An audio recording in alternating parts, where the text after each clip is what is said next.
This is the book reading of Little Miss Shy and the Fairy Godmother, part of the Mr. Ben and Little Miss Magic Story Treasury. Here we go. Little Miss Shy is the shyest person you will ever meet, except that you'll probably never meet her because she never goes out. So she didn't get excited when she received an invitation to Little Miss Splendid's grand ball. She got worried and flustered. She wanted to go, but she worried about all the people, so she would not go, but she wanted to go. Little Miss Shy was in a dilemma. Plucking up all her courage, she rang Little Miss Sunshine for advice. "Do you know what I would do?" said Little Miss Sunshine. "I'd go out and buy a new pair of shoes. It always gives my confidence a boost." So Little Miss Shy followed her advice and went to the shoe shop. "Please, I'd like to buy some new shoes," said Little Miss Shy in a very quiet voice. "I can't hear you," boomed Little Miss Bossy, who worked in the shoe shop. "Speak up!" Little Miss Shy blushed. "Oh, look!" cried Little Miss Naughty. "She's turning pink!" "Good gosh, you're right!" exclaimed Little Miss Bossy. And she was right. Little Miss Shy was turning pinker and pinker. "She looks like a strawberry blancmange," giggled Little Miss Naughty cruelly. Little Miss Shy was by this stage pink from the top of her head to the tips of her toes. She burst into tears and ran out of the shop. Poor Little Miss Shy. She was so miserable she could not sleep. She sat in front of the fire, quietly crying to herself. "I will never go to the ball," she sobbed. "Oh, yes, you will," came a faraway reply. Suddenly a ball of light entered the room, and as it grew brighter, a small silver-haired woman appeared at its centre. "Who are you?" asked Little Miss Shy. "I am your fairy godmother," said the woman kindly, "and you will go to the ball." "But I'm too shy," said Little Miss Shy. Not with the right pair of shoes, smart," said the fairy godmother, who waved a magic wand. Little Miss Shy's old bedroom slippers transformed into a pair of glass ballroom slippers, the most beautiful shoes that Little Miss Shy had ever set eyes on. And then the most amazing thing happened. Little Miss Shy was suddenly filled with confidence. All her shyness disappeared. "But you must remember," warned the fairy godmother, "that on the last stroke of midnight on the night of the ball, if you are still wearing the shoes, they will turn back into ordinary bedroom slippers."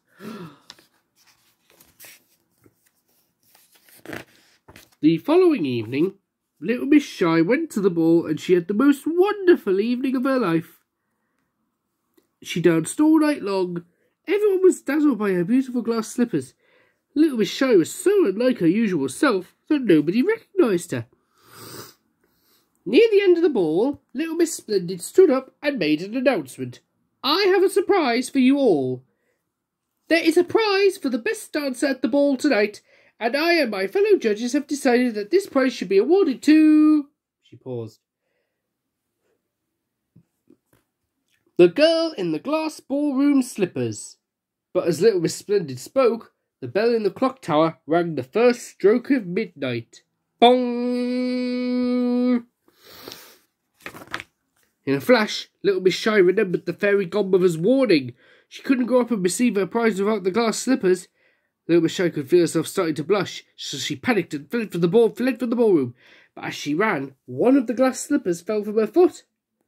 "Where is the girl in the glass ballroom slippers?" called Little Miss Splendid. But nobody could find her. She had disappeared. All they could find was one glass slipper. "I must have my winner," cried Little Miss Splendid. "Search the land until you find her." So Little Miss Splendid's friends went out in search of a girl whose foot would fit the glass slipper. Everybody wanted to claim the prize, but nobody's foot would fit. Little Miss Bossy and Little Miss Naughty tried on the slipper, and of course it did not fit either of them.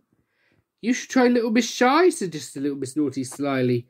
"Let's go and watch her turn pink," she said to Little Miss Bossy. "Who you are naughty," giggled Little Miss Bossy. So they all arrived at Little Miss Shy's house. Poor Little Miss Shy, she did not know where to put herself, and of course she turned pink.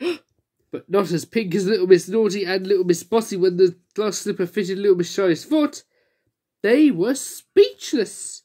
Well, they might be. "I think Little Miss Splendid will want to present your prize in person," said Mr. Happy. And Little Miss Shiny's prize was a pair of pink dancing shoes.